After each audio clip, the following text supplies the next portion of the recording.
روح الامین حاضر ہوئے، عرض کیا یا ایھا النبی قل لازواجک وبناتک ونساء المؤمنین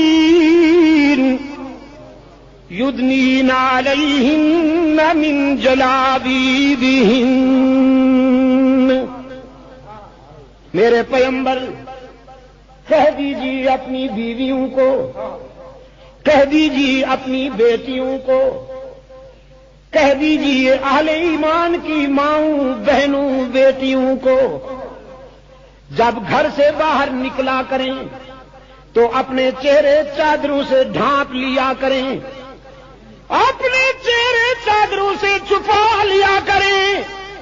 ان کا بے پردہ ہونا، بے پردہ ہو کر گھروں سے نکلنا فرش پر تیرے عمر کو برداشت نہیں ہے تو عرش پر تیرے اللہ کو بھی برداشت نہیں۔ جو بات عمر فرش پہ پسند کرتا ہے تیرا معبود وہی بات عرش پہ پسند کرتا ہے۔ پردے کی نعمت قبول نصیب ہوئی اس امت کو، فاروق اعظم کے احساسات، فاروق اعظم کے جذبات کی روشنی میں، اور پردہ بھی اسلام ہے۔ کوئی ایسا اسلام جس میں پردہ ہٹا دیا گیا تو بے نقاب ہو جائے گا، کچھ کہہ گیا ہوں۔ کوئی ایسا اسلام جس میں پردہ ہٹا دیا گیا تو بے نقاب ہو جائے گا، ایسے اسلام کو ہم نہیں قبول کریں گے جس میں پردے کی فرضیت کا انکار کیا جائے۔ وہی اسلام گوارا ہوگا جس میں غریب کی بیٹیوں کو بھی پردہ کرنا ضروری ہو، صدر مملکت کی بیگم کو بھی پردہ کرنا ضروری ہو۔ وہی اسلام قبول ہوگا، وہی اسلام۔ کوئی دوسرا اسلام ولی اللہ لشکر کے رضاکار نہیں چلنے دیں گے، نہ قوم کا اسلام چلنے دیں گے، نہ عشرے کا اسلام چلنے دیں گے۔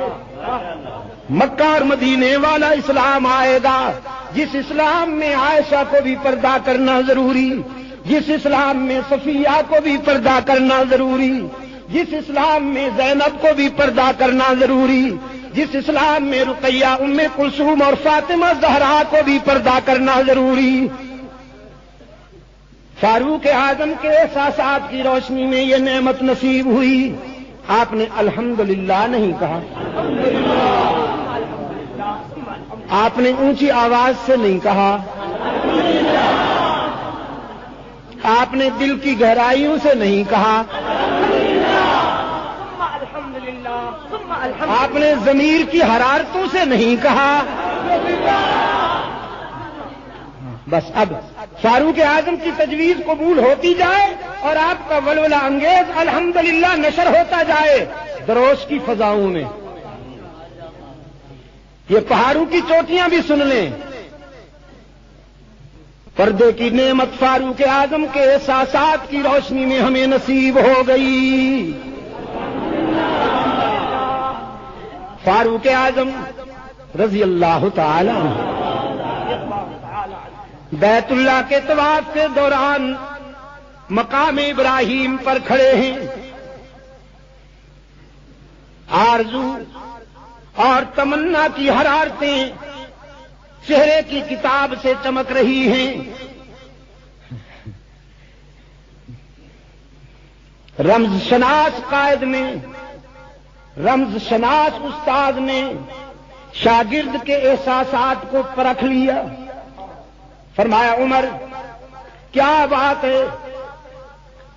عرض کیا اللہ کے رسول، مقام ابراہیم پر آتا ہوں تو مجھے خلیل کے سجدوں کی یاد آ جاتی ہے،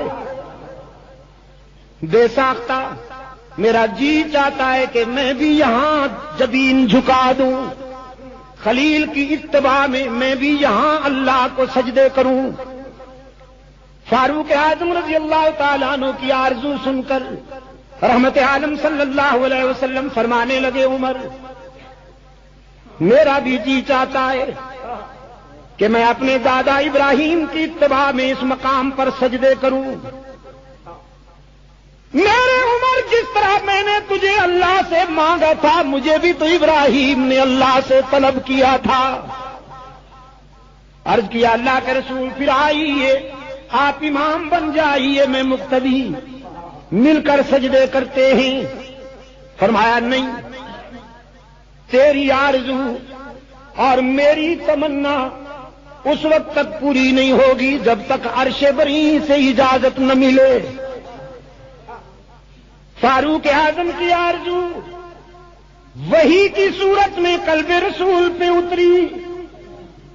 فرمایا واتخذوا من مقام ابراہیم مصلی،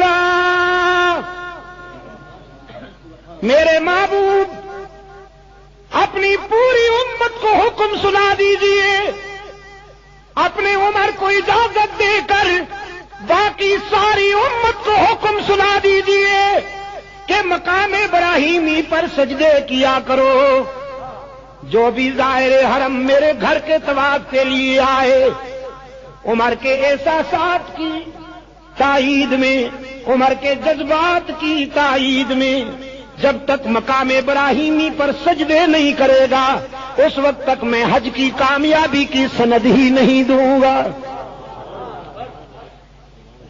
فاروق اعظم رضی اللہ تعالیٰ عنہ کی تجویز تھی غزوہ بدر کے نتیجے میں جنگی قیدی بن کر آنے والوں کا سر قلم کر دینا چاہیے۔ قریش کے نامور بیٹے جنگی قیدی بن کر آئے تھے۔ اللہ کے رسول صلی اللہ علیہ وسلم کا چچا بھی جنگی قیدی بن کر آیا ہوا ہے، حضرت علی کا بھائی بھی آیا ہوا ہے، حضرت عمر کا ماموزاد بھائی بھی آیا ہوا ہے، صدیق اکبر کے عزیز بھی آئے ہوئے ہیں۔ رحمت عالم صلی اللہ علیہ وسلم نے دیکھا ابو بکر کی طرف، کیا رائے ہے میرے یار غار، آج کیا سلوک کریں ہم ان سے؟ جنہوں نے ہمیں ستایا تھا آج ہمارے قبضے میں آئے ہیں۔ صدیق اکبر نے عرض کیا اللہ کے رسول یہ کوئی نئی بات ہے، یہ ستانے کے عادی ہیں، آپ معاف کرنے کے عادی ہیں، آپ وہی کیجئے جو آپ کا ظرف ہے، حسن سلوک کیجئے، ان کی جان بخش دیجئے، شاید اسلام قبول کر لیں۔ رحمت عالم صلی اللہ علیہ وسلم نے عمر کی طرف دیکھا، عمر کی نگاہوں میں ایمان کی سرخی جھلک رہی تھی۔ پوچھا تو کیا کہتا ہے میرا عمر؟ عرض کیا اللہ کے رسول یہ کفر کے پیش رو ہیں، ان کے ہاتھ مسلمانوں کے خون سے رنگے ہوئے ہیں، انہوں نے مسلمانوں کے بچوں کو یتیم کیا ہے، انہوں نے سمیہ کو ریزہ ریزہ کیا ہے، انہوں نے بلال کو تڑپایا ہے، انہوں نے خبیب کو انگاروں پہ لٹایا ہے، انہوں نے ہمارا وطن چھڑوایا، انہوں نے ہماری عزتیں لوٹی، انہوں نے عرصہ حیات تنگ کیا۔ آج ایسی سزا ملنی چاہیے کہ آئندہ ان کے جرائم کے نقش پر کوئی چلنے کی جرات نہ کر سکے۔ میرا بھائی کھڑا ہوا ہے ماموزاد، اسے میرے حوالے کر دیجئے۔ رحمت عالم صلی اللہ علیہ وسلم نے فرمایا عمر کیا کرو گے تم اس کے ساتھ؟ عرض کیا آپ کے سامنے اس کا سر اڑا دوں گا اور دنیا کو بتا دوں گا جو محمد کا نہیں وہ ہمارا نہیں۔ علی اپنے بھائی کا سر اڑائے، فلاں اپنے بھائی کا سر اڑائے، فلاں اپنے بھائی کا سر اڑائے۔